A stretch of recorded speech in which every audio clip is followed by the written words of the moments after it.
Get started. So welcome to the Speakers Bureau Business Power Hour. We do this the second Thursday of every month, and we have a roster of speakers that we rotate through and cycle through with different topics to offer our community value. So if you guys work in a company that do like lunch and learns or in-office workshops or in-service days, our speakers, well, being a speaker, we love to talk.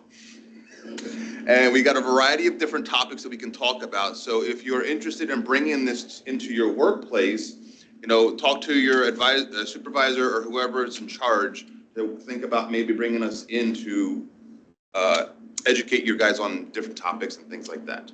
So we're going to go around the room and just, 30-second sales pitch. Stand up, say your name, who you work for, and why you came today. All right.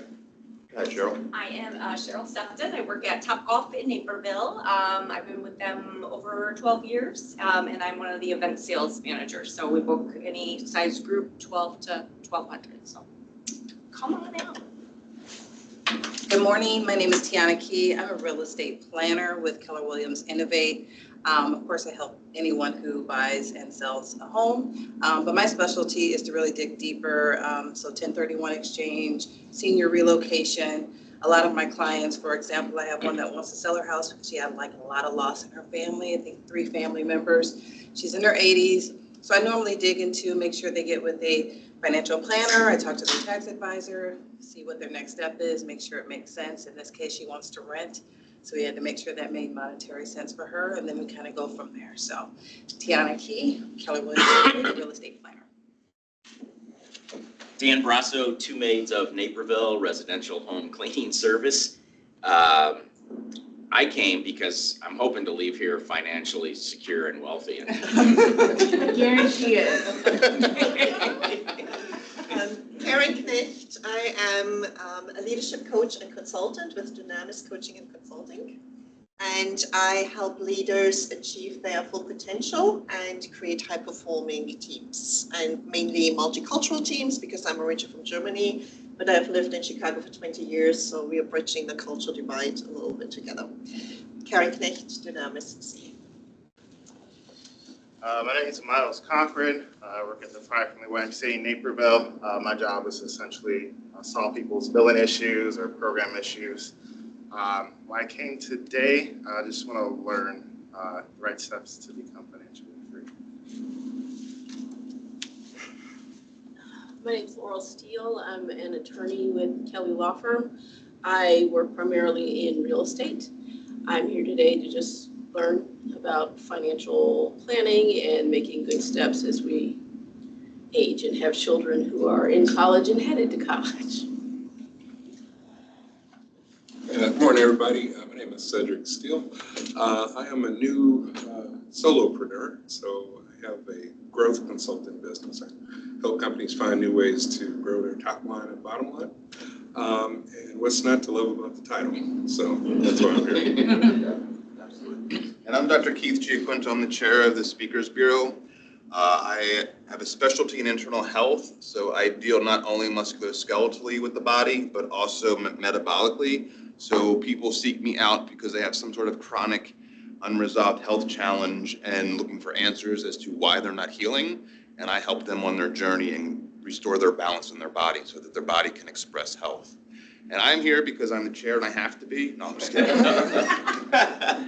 I'm just teasing. No, I love watching Erin speak and stuff. She always take away a handful of good nuggets when she's talking. So I'm really excited to see what she has to say today.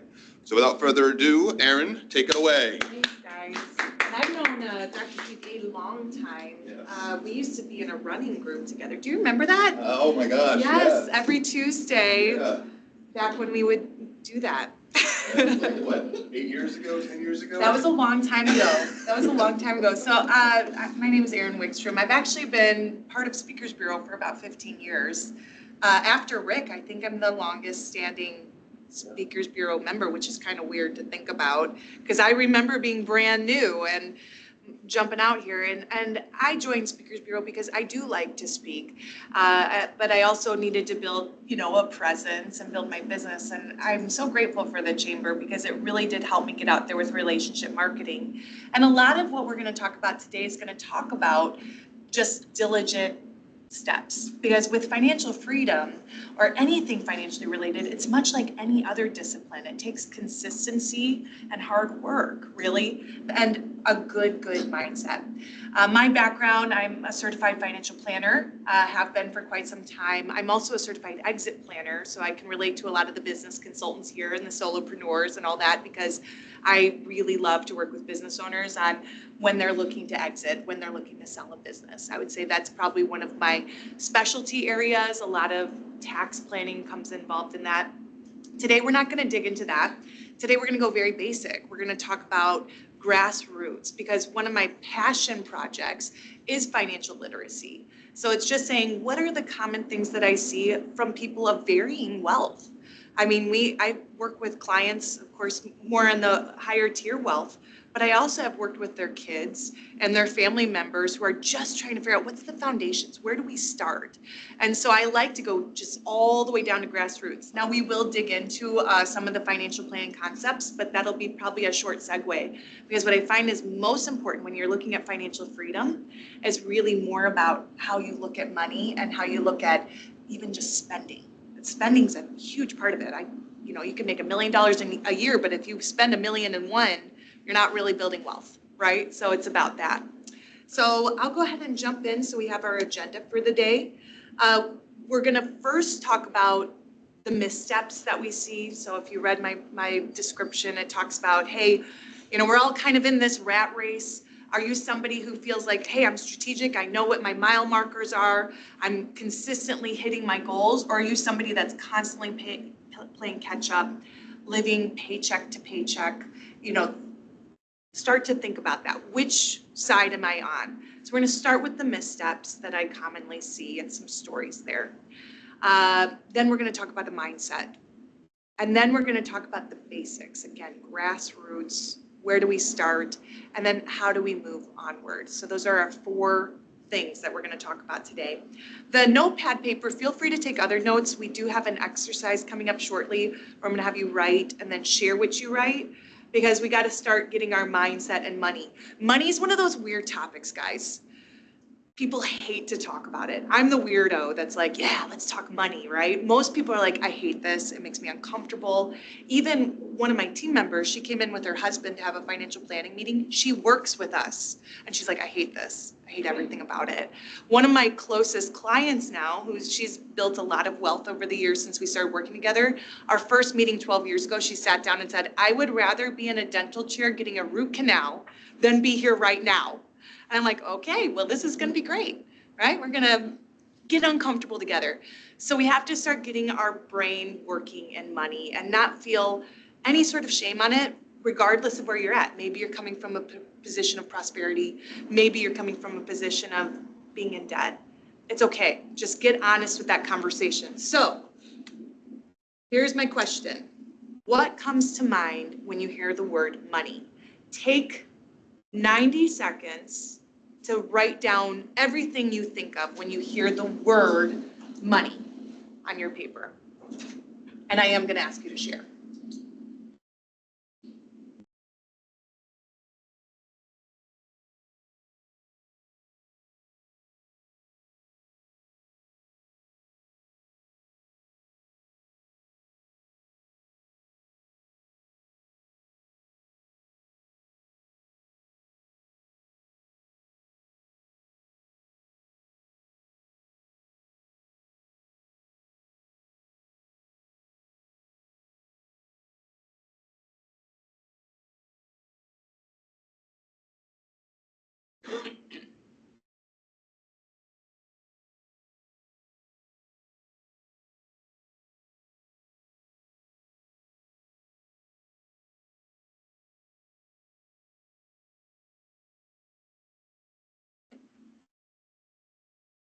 A little bit more time.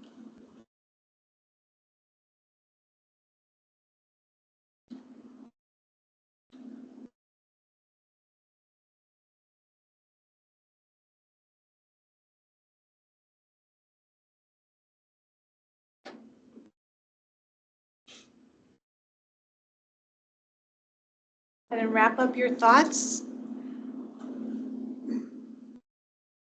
And who wants to share first? I'm very patient, so I'll wait. I will. So I just started off with words. And then after I wrote down a bunch of words, I said, what was I supposed to do again? But I did, can't get enough or give enough. Necessity, survival, fun, family, security, risk. That covers a lot of areas. Right. A lot, but I like that it's both on the side of survival, but then also giving and fun. What were we gonna say, Cheryl? Well, my first one was bills. But then I said, okay, shopping, fun, comfort, peace of mind when you have it, stress if you don't.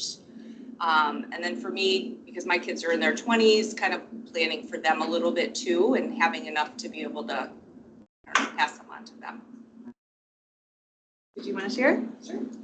I just wrote a bunch of words. So I wrote energy, assets, ability, growth, game changer, power or lack of, options, a building block. Oh, I love that. So talk a little bit about the game changer, just where your brain goes there. Yeah, just in being in real estate and, learning and seeing how, especially my first time home buyers and the ones that start young, how building that wealth and looking at money as an energy to keep moving up or moving in whatever direction they're trying to go is really a game changer when they understand how they can use that equity to do a little bit more instead of working harder.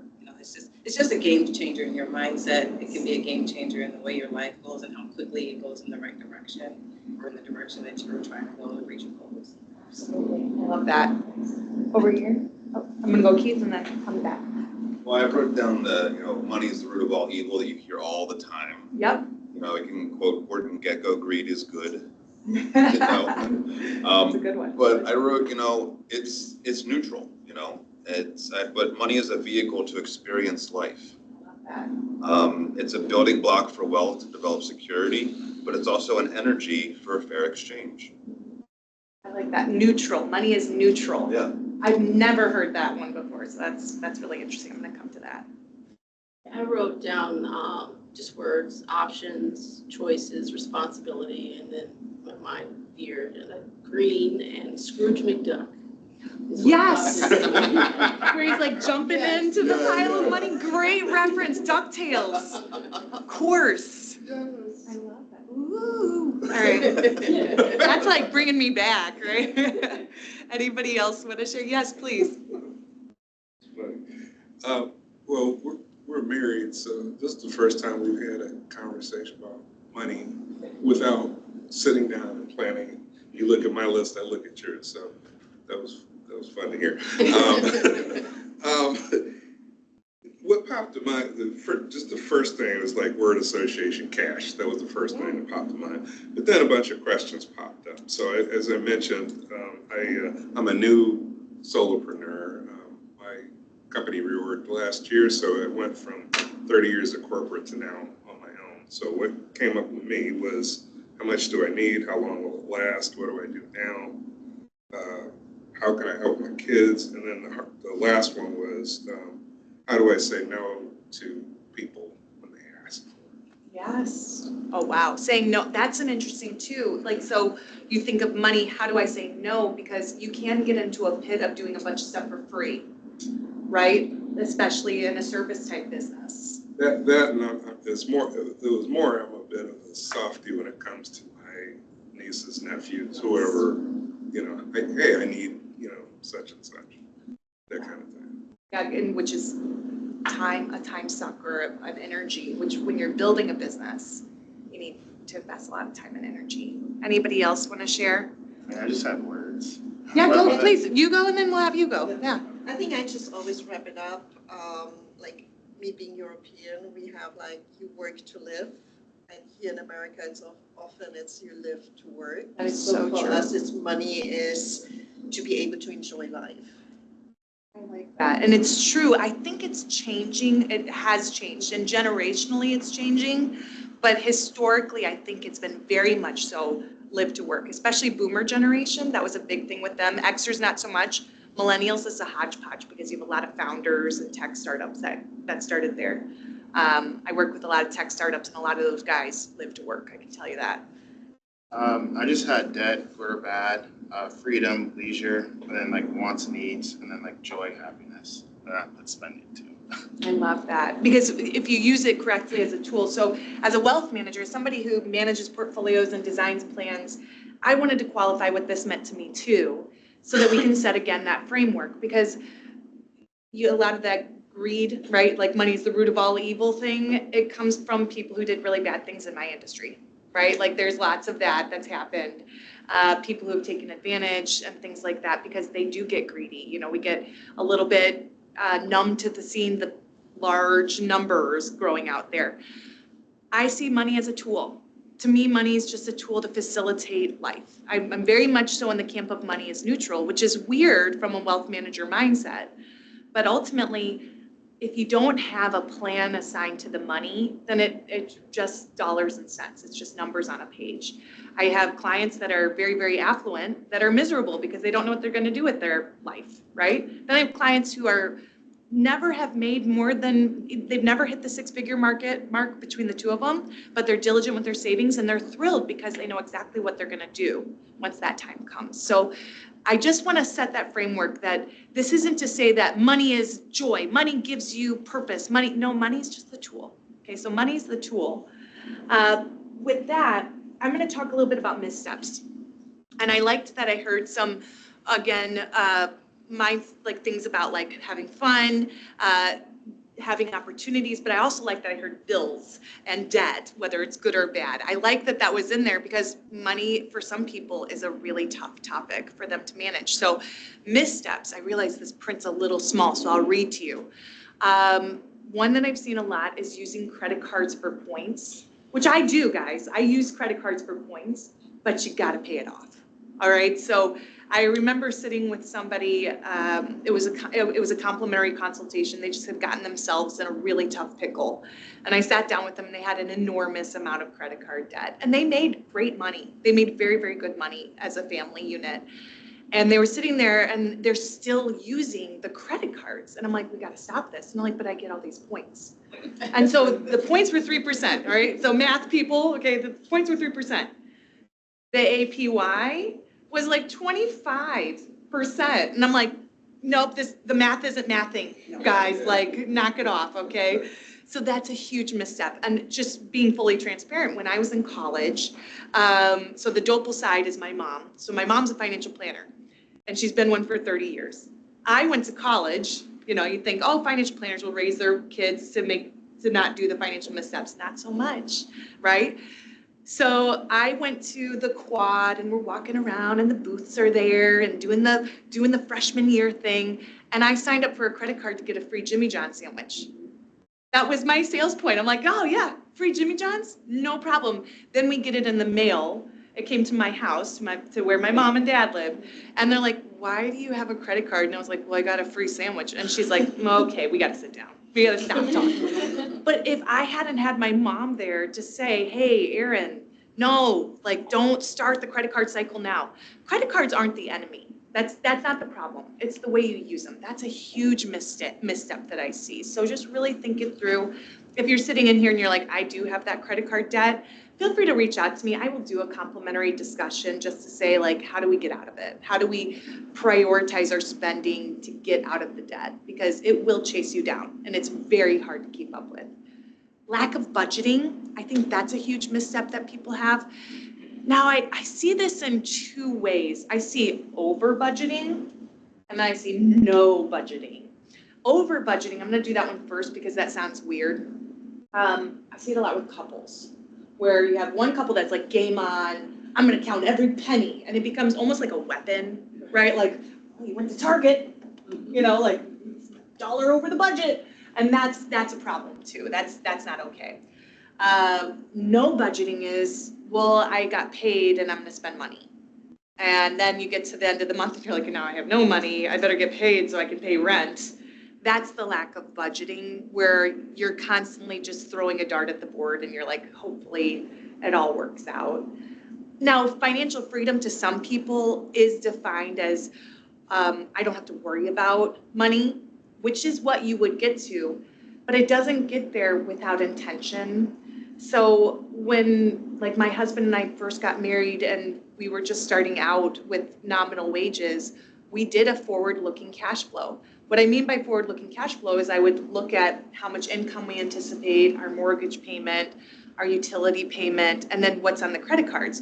If we found the credit card was was outside of the range that it normally was, we'd then dig into the credit cards. Okay, so it doesn't have to be really scrupulous. It doesn't have to be extremely in-depth unless you're in sort of a pit. If you're in a pit, then it does have to be in-depth, which we'll talk about that later. But the lack of budgeting is a huge misstep. The most successful people have some sort of budget built in. It's just part of it. Transparency issue between partners. I don't know if this is a new thing or not. I have a lot of young couples that live together and then get married. And they'll live together for like years, like 3-4 years, and then get married. And then they stay separate, but then they'll start having a family. And it's like, well, she covers the daycare, I cover the mortgage, we split the utilities, we have 17,000 accounts, and nobody knows what's going on. And then they end up like, oh my gosh, we overdrew this one, and we overdrew this one. And that's really difficult to navigate. So this isn't guidance or advice to say you need to bring everything together. You don't, but you do need to have transparency in a relationship. There's gotta be a dialogue. So I love that you said, as a married couple, the times you've talked about money has been in a planning sense. So you have that transparency. You've actually established unified goals. You would be shocked how many couples I sit down with and they're like, we've never actually done this. Or I sit down with one party of the couple and they're like, oh yeah, we don't talk money. If we talk money, it gets really nasty. I'm like, you share DNA with children. How is it money gets nasty? I don't understand that at all. So that's a misstep that I see oftentimes in partnerships. Failure to build savings into a budget. So anybody know who Dave Ramsey is in here? Love him or hate him, right? Because there's people who have opinions about him. He does have some really good foundational tools, and one of it's building pay yourself first. Now, it's no different than probably what your grandma taught you. Your grandma taught you to take 10% of every check and put it in savings, right? We've kind of lost that along the way. We've come now to this like instant gratification society. We're the Amazon generation now, where it's like it instantly populates in your hand, whatever you ordered. It's that instantaneous. And so we don't think about building the savings into the budget. We over leverage. Now, you brought up some really cool, I love the real estate planner thing. That's really cool. And there's some smart leverage tools you can do in the real estate world. Then there's a point where you get to an over leveraged place. And so I like that you sit down with clients and you actually do the math and talk about what's manageable from a budgetary standpoint. Because if you get to the point where your payments are overrunning you and you're now in that, paycheck to paycheck spot, that's going to take your financial freedom right away. And it could come from a really smart place. One thing I've seen a lot lately is all the TikTok advisors. I don't know, Instagram. I'm a terrible millennial. I'm terrible with social media. But there's all these influencers, right, that are coming out giving expert financial advice. One that I saw recently was, hey, take your primary residence, take a home equity loan out of it, or a home equity line of credit, buy another residence with that line of credit. So now you got 2 mortgages, and then rent it out. And it's like, that could work, but when was this made? Was it made when interest rates were 2%, or was it made when interest rates are now like close to 8% on a mortgage? And not to mention the home equity line interest rate. And then does it take into account the state's laws, right, that have to do with squatters' rights and all that stuff, real estate lawyer, right? Like Illinois is not a great place to be a landlord. Not saying you shouldn't be one, but if you get into a pickle where somebody's squatting, they have a lot of rights here. And so you have to understand the risks. So you could end up in a place of over leverage, but if you just took that ad hoc and thought, great idea, I'm gonna do it, you could get yourself in trouble. And then the last part is not seeking and or receiving advice. And this is of every stage of life, starting out and then along the way. Because maybe you started out as a DIY and then you get to a certain point where either 1, it's not working, or 2, it's been working, but now it's getting more complex and you have more responsibilities on your plate. that's when you have to pivot and seek advice. It could be from a financial advisor, it could be from a trusted business partner, it could be from somebody who's good with their money. But it helps when you have a think tank. And that applies to everything. That's why we have growth and value experts and business coaches, because you need somebody to sometimes recalibrate and get you to that next level. So those are the common missteps. Getting a little bit more into financial planning, and because those are more budgetary. Financial planning. I think that there's two big ones, and then I'll move on to the next piece, the mindset. I think we overthink things on a certain side and then underthink things on another side. So the overthink side. So this is overthinking current conditions and investment ideas. You know, anybody watch the news in the last 4 years? Anyone? Well, a lot of us are like, I'm done, I'm hiding, I'm hermiting, I'm out, right? Because it's no shortage of like doomsday, the world is ending, I don't like this candidate, I don't like this candidate, we're all gonna die because there's another disease coming at us, these group of people are crazy and gonna take over the world. Like there's no shortage of crazy out there. And bad news sells, right? Bad news sells. And so whatever they can get that's sensationalized and they can get in front of your face, it helps sell advertising. When I was in college, I at one point considered journalism as a career because I do love to write. I write our newsletter every quarter, even though I oftentimes am late because I run out of time, but I still love to do it. It just exercises that muscle. So I was taking communication courses, and I remember one of my first communications courses to go into journalism was it's really about what the advertiser wants you to say. Like the integrity that goes along with it. It's like cool, but you're probably gonna be poor if you just stick to your integrity. You kind of gotta go with what they want you to write, sort of thing. That makes sense when you think of it from a business concept, but when you think of it as a consumer, it makes it really, really hard to be informed, but then also stay level-headed. Because what I see is analysis paralysis. People will be like, well, the Fed, I had a client do this, the Fed's gonna cut rates tomorrow, so I better move my portfolio because the Fed's gonna do this, which means the market's definitely gonna drop. And finally I said to him, listen, there are about 1 million factors that impact the overall market and whether it ebbs and flows, goes up or down. If it was so easy that you could guarantee that it was gonna go up or down because of one decision made at the Fed, everyone would do it, which would take away the efficiencies of the market. You're much better off. Keep your eyes on the horizon, putting your decided blinders on. This doesn't mean don't be informed. This doesn't mean don't watch the news. It just means watch it, but then come back to your core and then stick with it. Because if you try to position and move your portfolio a whole lot, you're really gonna end up hurting yourself more than help yourself. Trying to time the market is the biggest mistake I see people make because no one gets it right. The best money managers, even Warren Buffett, are right just over 50% of the time. It's just when they're right, they're really, really right, right? Like NVIDIA, like that's a huge one. If you bought it $100 a share, you've made many, many multiples over and over again, right?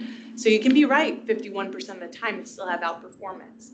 But for everyday investors, it really comes down to that consistent dollar cost averaging, deploying at regular intervals into the market, regardless of economic conditions. Here's the deal. Let's say the market does drop and you're like, oh, crud, this is painful. I hate to see my dollars go from this to this, right? I want it to be back to this. If you're deploying at regular intervals, you're actually buying at a dip. If you can stay agnostic on the total sum.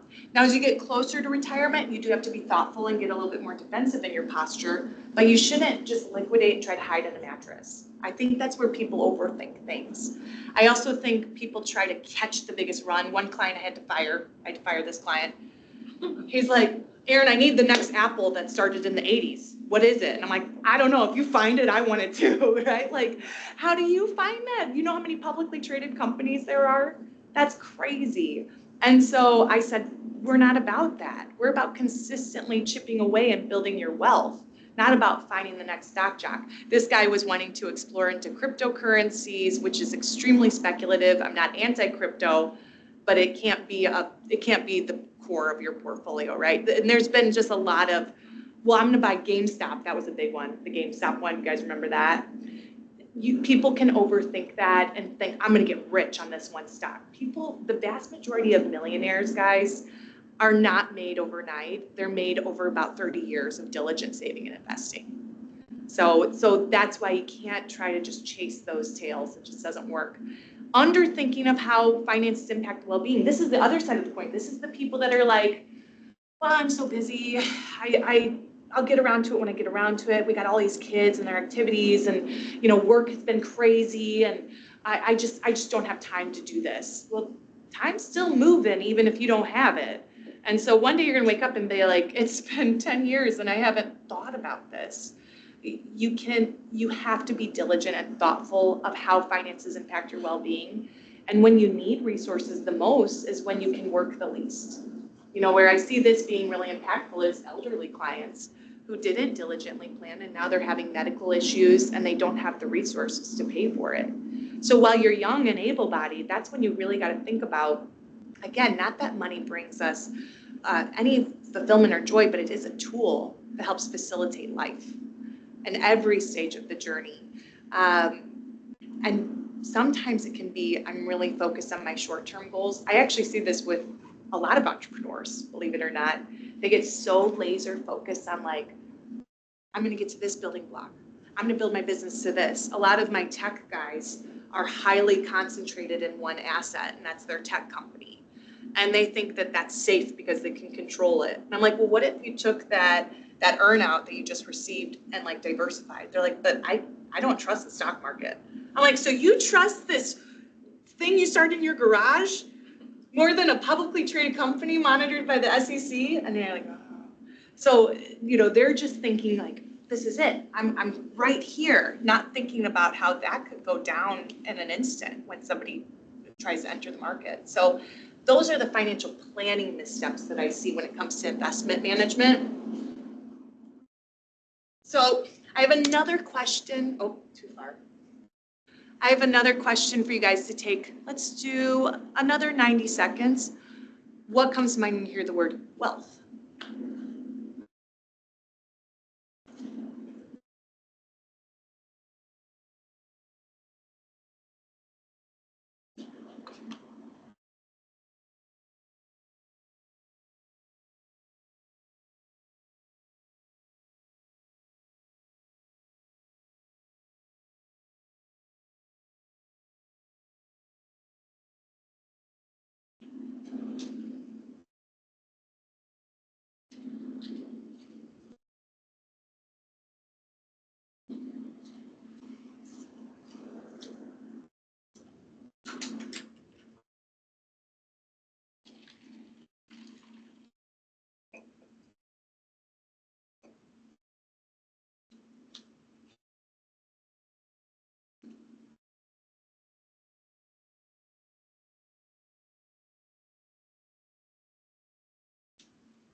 We're longer writing on this one. This is great.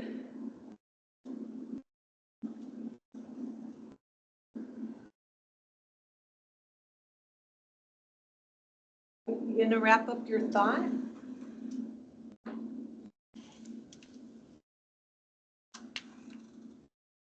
wants to share first on this one? Yes. I kind of wrote down, not a question, but like this thing, I think it's different for everybody. So like, what do you define wealth as? Then I said discipline, and I put like having a team, planning, and then investments, and I said insurance. That's really good because that's kind of stealing the rest of my presentation, but I'm just joking. All right, what else do we got? What, luxury, opportunity, retirement, smart, Freedom, travel, awesome. Luxury, opportunity, freedom, smart, okay. Keith? I have it, something that is built,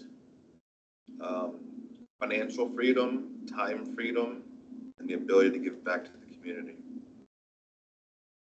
Just want to share their, I put health, happiness, mental capacity, do whatever you want, whenever you want. That's the finance. Now we're getting to financial freedom. All right. I had accumulated stability and safety, fortress, generational, legacy, and generosity. I love that. Fortress, we've heard some real financial planning words too, retirement, legacy, wealth, leaving inheritance, yes. Long-term planning, generational stability, we have more choices, we'll go that generation. See, money, you guys are sharing, it's like you're one brain. Anybody else have a different one that they want to share in wealth? Okay, so yes, please, no. I just wrote, well, for me, it's somewhat subjective. It's not a dollar amount. Having more than what I need, and to be able to do the things that I want and feel good about it. I like that I like that you said it's subjective, because that's so true. It goes back to what I said at the very beginning, where I have clients that have lots of more money than they'll spend in their lifetime or even their children's lifetimes. And that they don't have a purpose tied to it, if they don't have a plan, or if something's wrong in their personal life, it doesn't matter how much money you have. Then I have clients who have just enough to provide the lifestyle they want, and they are thrilled, right? So I love that. It is totally subjective. Did you want to add anything? Just good investment, interest rates, good stock investments and planning as well. Yeah, there is a really great opportunity for my cash kings out there, right, is interest rates are crazy high, so high yield savings have come back in vogue. But we're now Doepel and Wikstrom Wealth Management. But what's really funny is for a long time we were just the Doepel Group or Doepel Retirement Planning, because there used to be such a negative connotation with wealth. And even our clients, we have clients that are, 7 to 8 figure net worth, but they still don't consider themselves wealthy, which is so interesting, right? Because that's like kind of the epitome of wealth is everyone thinks of that 7-figure net worth, right? And so in a lot of Americans' minds, that's wealthy. And we have that, but they're like, I'm not wealthy. And you know why? Because really most of our clients are people that just plugged away their whole life and just saved really, really well and really diligently. And so the idea of wealthy to them is like, well, that's somebody that's, they like inherited all this money and they're from, a big legacy of money and all that. Now it's changed. I think there's been a healthier mindset around wealth because we have gotten a better balance in our culture that surrounds it, where it's not just wealth in dollars and cents. It's also now wealth of knowledge, wealth of relationships, emotional wealth, all of that. It's a more well-rounded definition now. And in our practice, we really try to hone in on that it's not so much about how much you save or how much you make. It's like, what do you want to do with it? Like, what's purposeful to you, right? So much about wealth stems from a mindset. So anybody a Stephen Covey fan, the 7 Habits of Highly Effective People? Do you remember the abundance mindset from this book? It was it's an 80s book, 1989. The abundance mindset? Okay, so he kind of coined that phrase. I don't know if he's the first who said it, but it's a big part of his 7 Habits of Highly Effective People. So I've got some quotes following him, but I truly believe every single person in this room and every single person in general has both sides of the coin on this one. I think there's some areas in our life, and maybe it's a seasonal thing too. There's some areas of our life where we can feel that scarcity, and then there's some seasons of life where it's like, yeah, abundance, like unlimited opportunity. And I think that's okay too. I mean, if you go back to what motivates human beings, we're all kind of like cave people, right? We really are. We're designed to pursue pleasure and to avoid pain. So there's a reason why there's 2 sides of the coin. So scarcity mindset can happen maybe when we're a little bit too drawn out. We're not saying no enough, right? And so we always feel drained. Abundance mindset can happen when you have healthy boundaries and things like that. So a lot of this mindset thing is working against our inner cave person, because our inner cave person doesn't want to be uncomfortable or take risk. Our inner person wants to avoid that potential pain and be safe. So that's why I like this definition of a scarcity mindset. So Covey refers to it as viewing life as a limited resource. There just isn't enough love, time or money out there for everyone. I personally, probably within the last week, have said I don't have enough time many days, right? Like I've had that scarcity mindset. I'm a mom of 4 and they're very small. 7, 5, 3, 1, right? It's a little busy. They're all aging up this year, so pretty soon it'll be 2, 4, 6, 8. Who do we appreciate, right? Like we're all going at mom. And I run our practice. I have a staff. We have a large client base. I mean, I have felt that scarcity of time. I felt that scarcity of energy. I can accept and appreciate that on occasion I have leaned into the scarcity mindset because you know why? It's easy. It's easy to just say, I'm tired. I don't want to do it. It's easy to succumb to the circumstances that you have surrounding you and get comfortable, AKA complacent. I see scarcity mindset in a lot of ways as complacency. Anyone have thoughts on scarcity mindset? This one can trigger people sometimes. Yes. Well, going back to what you said before, I too believe that people have both. I'll say that when I was working corporately and I had a regular paycheck, I was Mr. Abundant. Like to the point to where it showed up in our finances as overspending and just, why'd you buy them? Because we could, you know. And then when I changed over to have my own business, I immediately, it was like a light switch went on, like scarcity. Wait a minute, I haven't sold enough this month. I gotta, don't spend money on that. Why, and it really was jarring for me just because I felt like I was a different personality. And what I realized is, what helped me was actually just writing down, like, what is a snapshot of our finances?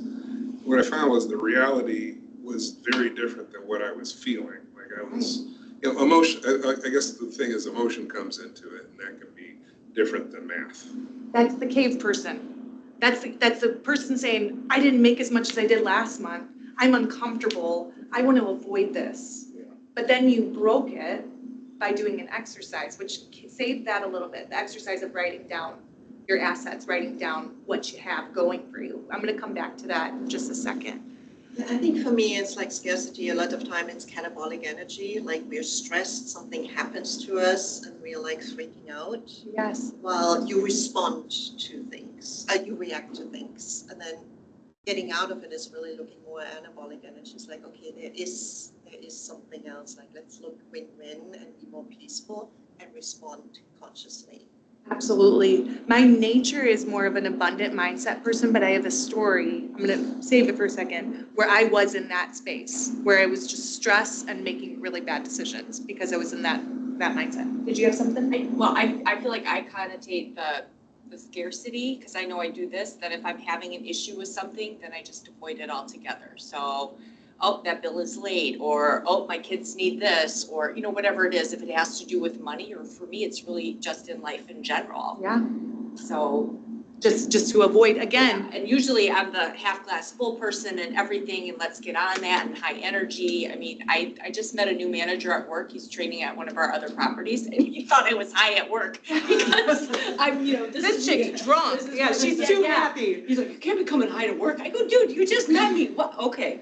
All right. Wow, so, you jumped right to that one. Right to that. Yeah. But I'm like, this is me, because it's a choice to, it can be a choice to be abundant. And it's 100% a choice. So, because I think our natural inclination is the cave person. I think our natural inclination is to say, well, I have this much stuff. These are my resources. This is my stockpile, and this is it.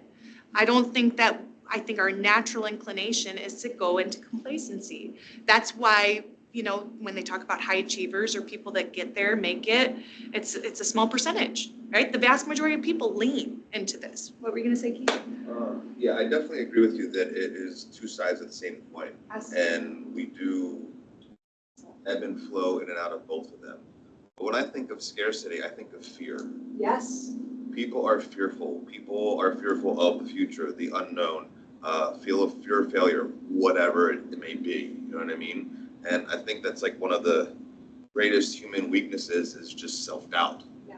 But Sinatra said it best, confidence is king, It is. you know? And like moving forward with that certainty of being able to know like, hey, this is where I'm going, this is what I'm gonna do, and just execute. Because action overcomes fear. Right. And when we are fearful and it paralyzes us, we don't do anything. Well, and you can be a person who has an abundancy mindset, but get into a scarcity place. Oh, absolutely. I'm going to share an example that you reminded me of. Our fourth child was born in 2022, and I knew along the way, because I was a geriatric pregnancy, I knew along the way, because I had all these extra ultrasounds, that she was going to have a kidney issue. And I am so ignorant on medical things, guys. Like, I just don't understand medical, not my world. I trust the doctors and all that. And so I'm like, well, she's got 2 of them. What's the big deal?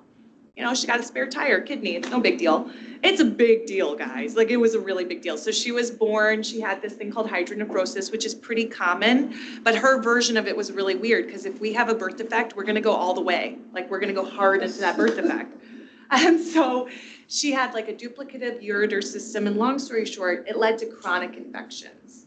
So chronic infections, it started at 6 weeks old, when she was 6 weeks old, and every 10 to 12 days, we were having to rush to an ER because she would spike a fever of 104. And with little ones, you can't risk it because they could die. They go septic very, very quickly. So it led to multiple rounds of antibiotics, her becoming resistant to antibiotics, intravenous antibiotics where we'd have to stay at hospitals. I was like, I should get a free sandwich at some point because I have a frequent flyer card. Like, at least give me like, you know, punches for as many times as I'm here.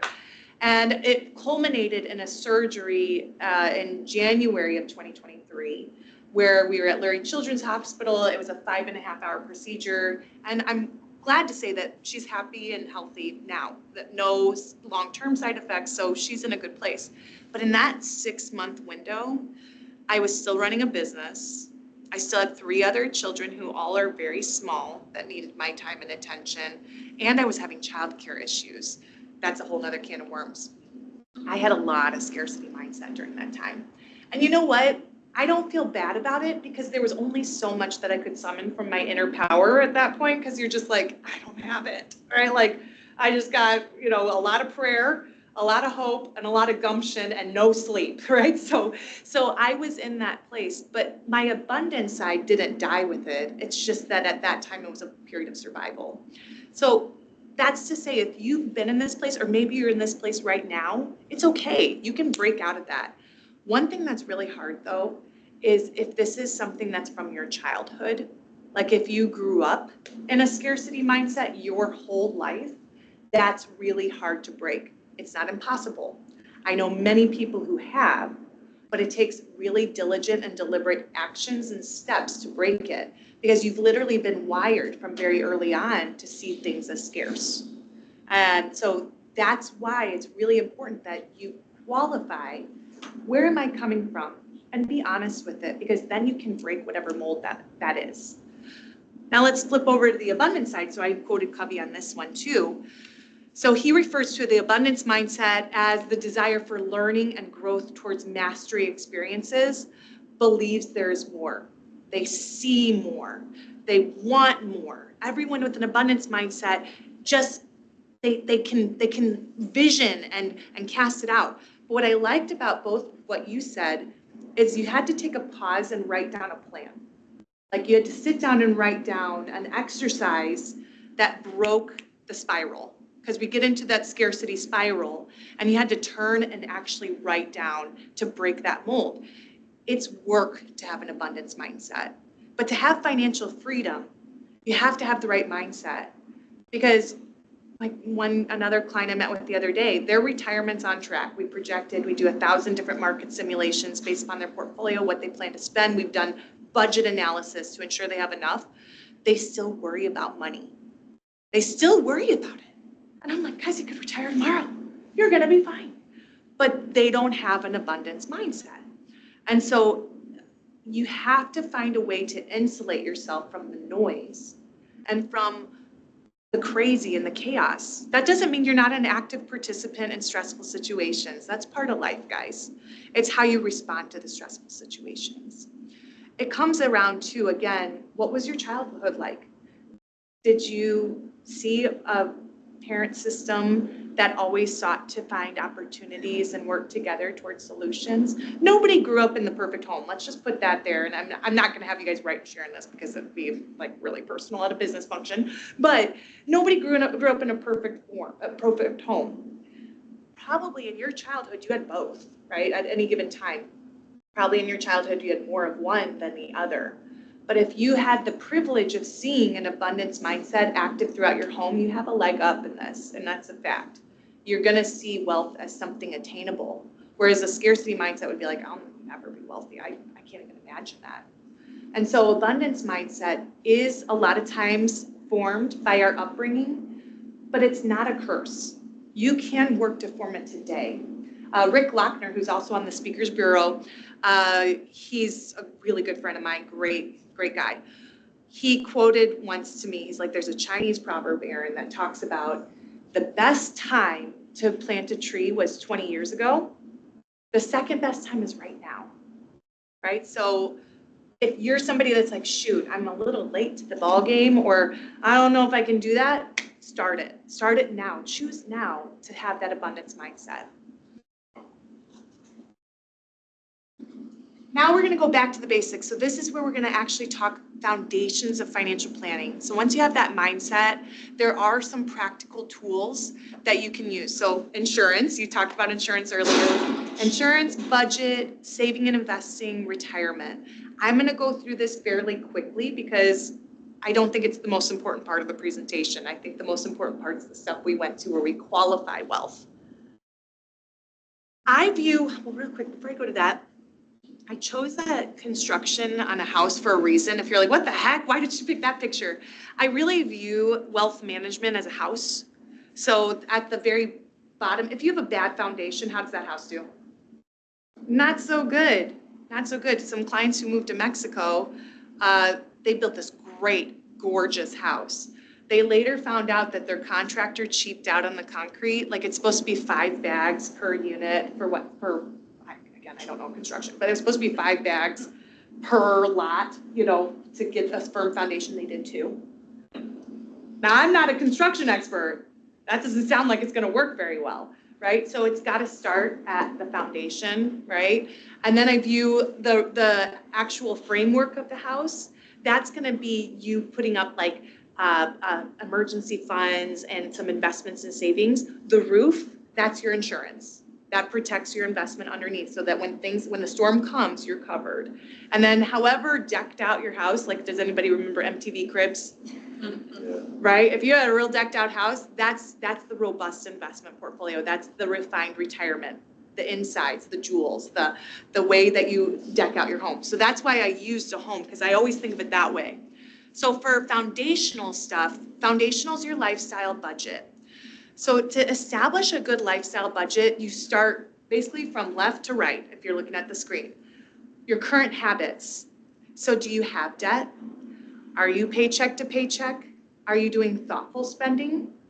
So it's okay if you have debt. It's okay if you're paycheck to paycheck, as long as you're honest about it. You know, I find a lot of people, especially nowadays, instant gratification. We have not only stores preying upon our impulse buys when we walk into them, but social media. They like literally follow you around. Like I'll be working out at the gym, and then I go home and I get myself something to drink, maybe put an electrolyte mix in it, and then I put my social media on, and it's like, here's some great yoga pants for you. And I'm like, no, you're the devil, right? Like they prey on you and your impulse buys. So as long as you're honest with where you are at right now.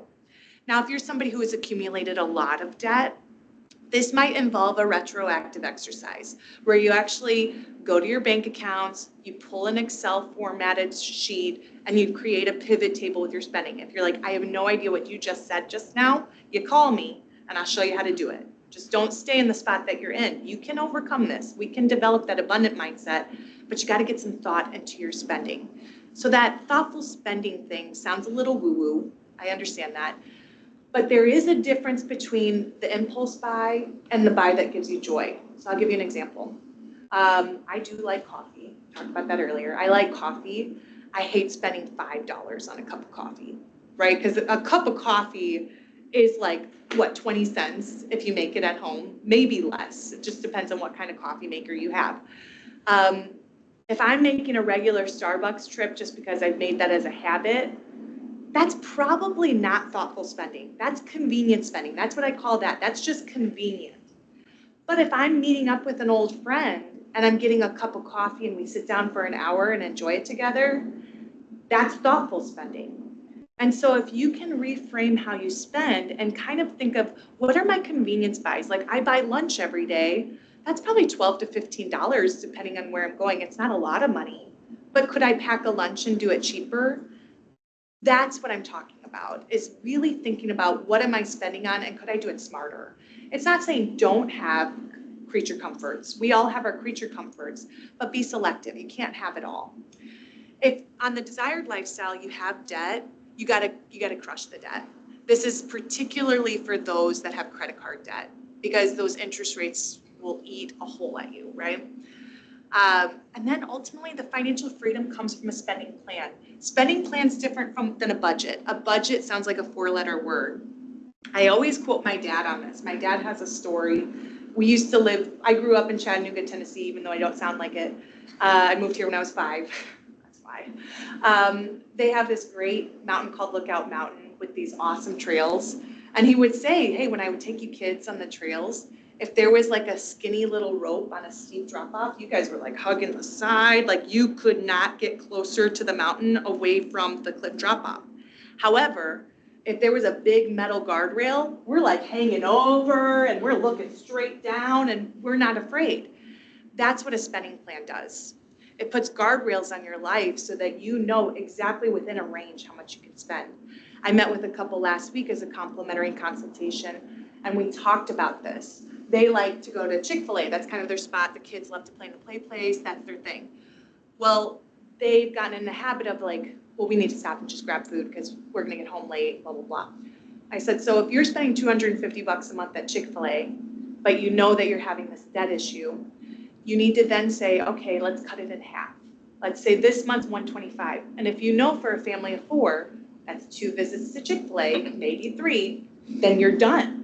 And it sounds silly, but if you break it down that simple, that mathematically, you don't feel deprived. You still got what you wanted to do, but you built yourself some guardrails, right? The every dollar has a job is a Dave Ramsey quote. Again, I could debate with him on some things because he believes in no leverage. I do believe in smart leverage, but he believes like no debt ever. But the every dollar has a job makes a lot of sense.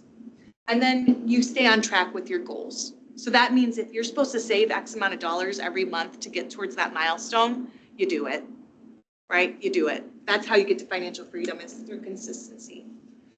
Insurance, the roof of your house, using that same analogy, this is the peace of mind part of it.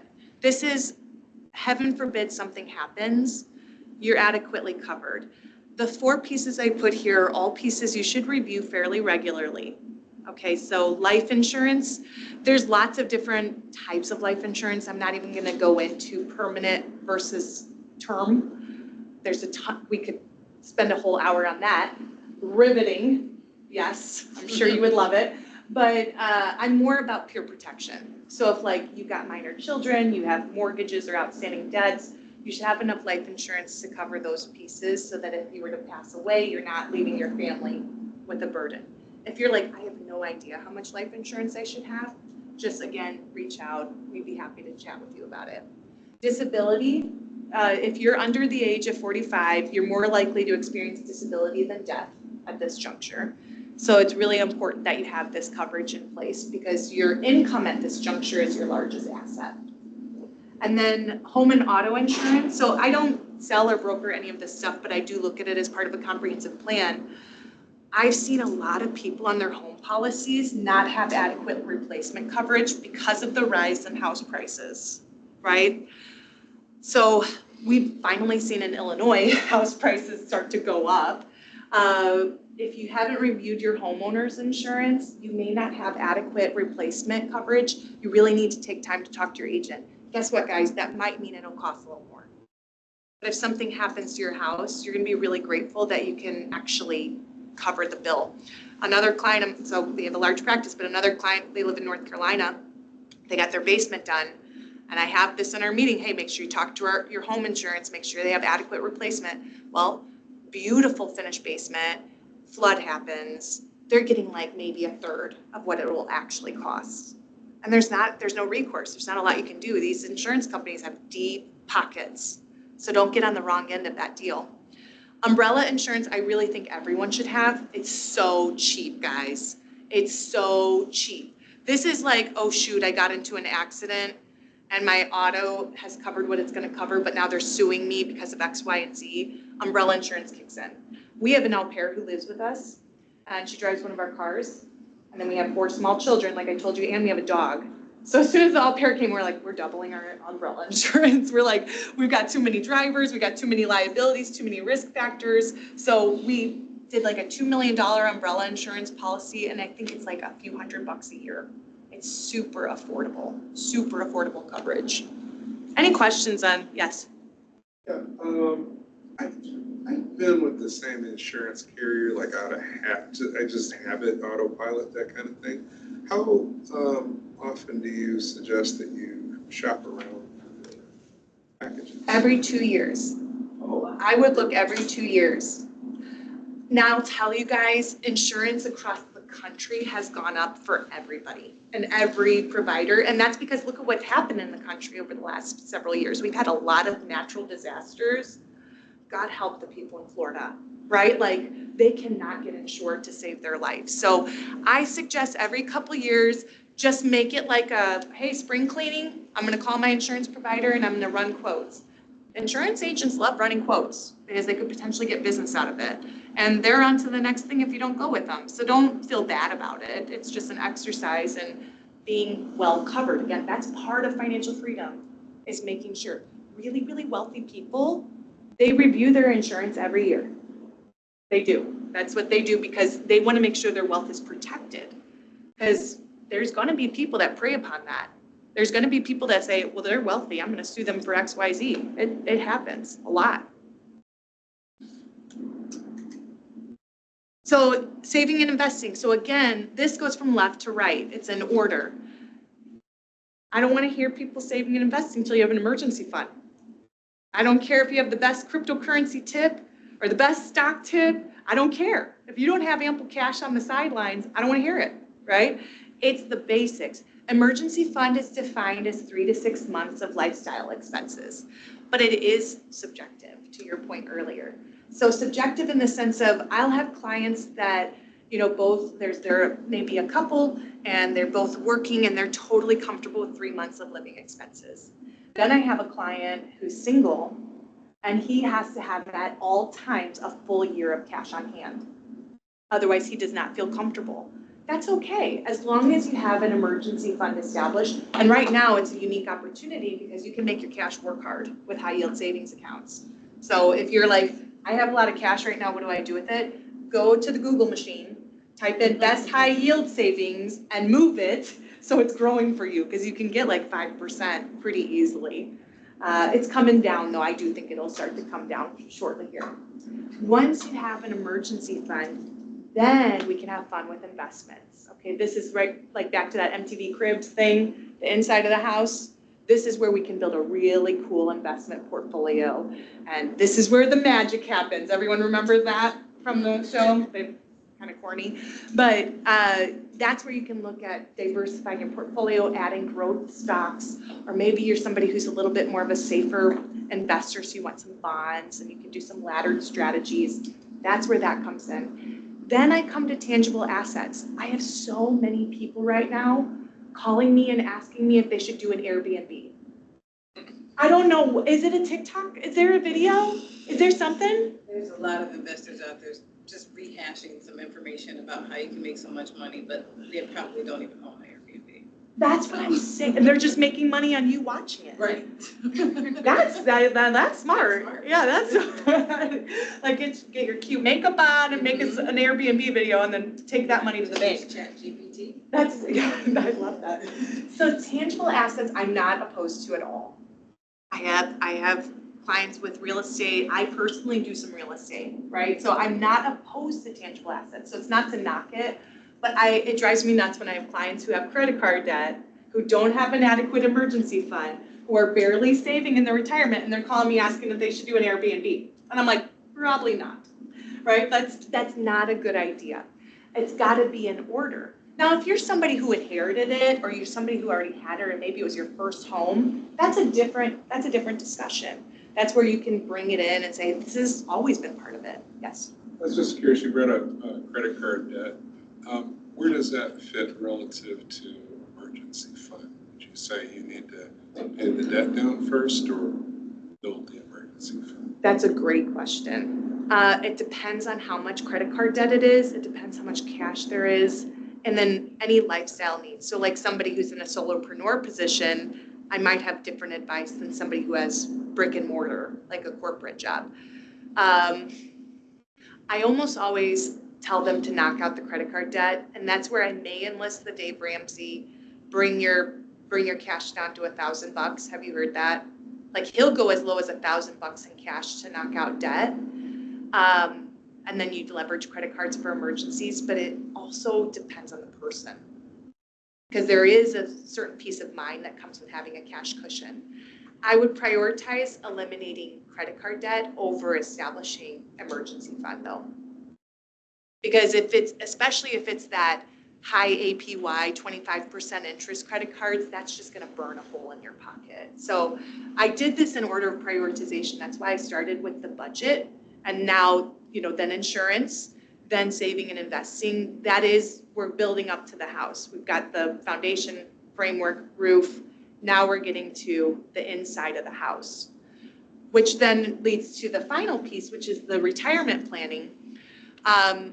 We're all here networking for our businesses, but at a certain point, you're gonna wanna hang your shingle and go retire and do your thing. There are a lot of components that go into a retirement plan. I start with the core part, which is your employer-sponsored plan. If you are a standalone person or real estate agent, there's some really cool things you can do to maximize tax efficiencies on your savings. You can do an individual 401k plan. You can do a simple IRA plan. You can do a SEP IRA plan. There's a lot of really cool things you can do. So start there because there's max tax efficiencies in that middle part. Then we branch out. Individual retirement accounts, Roth individual retirement accounts. Perhaps you have a pension floating out there from back in the day. Maybe it has lump sum provisions, maybe it has annuity provisions, maybe it has survivorship clauses. All of those things play into the retirement piece.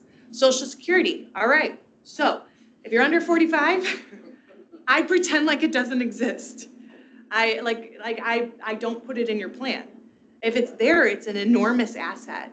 If you're over 45, it's a coin toss and it becomes a discussion because that's a huge topic right now, is whether or not Social Security is going to be the same or it's going to run into solvency issues. But it's something you talk about. Rental income, if you have developed that tangible asset, that can be part of your retirement picture. And then anything else that you have out there. Maybe you do have a online following and you have a residual income that comes from ad sales. Who knows? Or perhaps you want to do a part-time job in your retirement. Those are all things that can play a place in that. Anybody have questions or comments on this? Yes. I'm just curious about your perspective on Social Security and I guess maybe the timing that you might elect for it. Because Yes. on the one hand, if you take it earlier, you get a smaller amount, but on the other hand, if you wait longer, it might not be there at all. Yes. How do you So think about that? first things first is going to be target retirement age. Because let's say, so the earliest you can take Social Security is age 62, but you don't plan to retire till age 65, I wouldn't advise take it before you officially retire because then it becomes taxable, that Social Security income. Now, if you know that you have health issues and you don't have longevity, then it is better to start it sooner. There is a math equation where that makes sense. Or as spouses, it could make sense for one person to start at 62 and the other to start at 70, which is the latest time to do it. So, but first rule of thumb, I would say, if you're going to be working, I wouldn't advise taking it unless you have severe medical issues and you wouldn't see it otherwise, right? So if you knew that you were going to possibly have a short life expectancy. I know that's morbid, but it is part of the equation. For every year you delay Social Security, you get an 8% compounding increase. It's substantial. It's a really big deal. It's the only guaranteed investment that will grow by 8% every year that you don't take it. With the solvency issues, I don't know how that's going to impact things. I wish I did. That'd be great. I don't think anything's going to happen for anyone who's in that 50 and older group. 45 to 50 is questionable, but 50 and older, you'd have blood in the streets because people have been counting on it. And we already have a retirement crisis in this country because people just are not saving enough, they're not planning enough. Almost always I have clients take it at full retirement age, which can vary. For some it's 66 and 8 months, for some it's 67. It can vary pretty wildly between that. The times where we see people delay is for a couple reasons. One, they're working longer. Two, they don't need it yet, and maybe we're doing some other strategies like converting some assets to Roth, so they don't want to boost their income too much. And three, they do have longevity, and everyone in their family lives to be 100, so it makes sense that you do end up having a break-even point. What we do is we do an analysis on a couple Social Securities, and we weigh out the pros and cons of every single one, and then we make a decision together. Great question, though. And then how do you define retirement? Retirement, that's a great question. Retirement is subjective, where it depends on like, okay, I've decided to stop working, or I've decided to stop doing this and I'm going to do something different. I've seen a lot of people doing that lately, and not because they have to. It's because they're like, I don't know what to do with my free time. We live to work, right? So we're like, I got to have something to do. So retirement is subjective. I actually wouldn't define retirement for you. I would want you to define retirement to me. And then my job is to help you make it happen, or as best I can, as long as you do what you say you're going to do. Onward. All right, we're getting to the final pieces of this. So this is a 4-step thing, and this is how we get ahead. This is how you ultimately go from that, okay, I see money from scarcity, I've got my foundational, now what? So you have to first start with the recognizing your money mindset. Okay, so, and that's okay if it's, I'm a little bit of both, depending on what's going on. But you got to start there. Recognize your money mindset. Because I have affluent clients who have a scarcity mindset. And I have clients that have hardly nothing that have an abundance mindset. So just start with where you are, because you got to start with that framework. Then you go to the actual like paper and pen or Excel spreadsheet work where you determine your current financial reality. So this is where you can say, well, shoot, I got in a pickle. I have a lot of credit card debt. I don't know how I'm going to pay for college. This is my reality. This is where I got to start. You can say that reality and still have an abundance mindset, but you got to keep your feet on the ground while your head's on the clouds, right? So we got to have that balance of like, here's my current reality. Possibly your current reality is like, actually, I'm doing pretty well. I've established a good portfolio. I feel very confident in it, but I could do better in this area, which then goes to write down your ideal financial reality. Like what does retirement look like to you? What does wealth look like? Like literally write that down. And I want you to get really specific.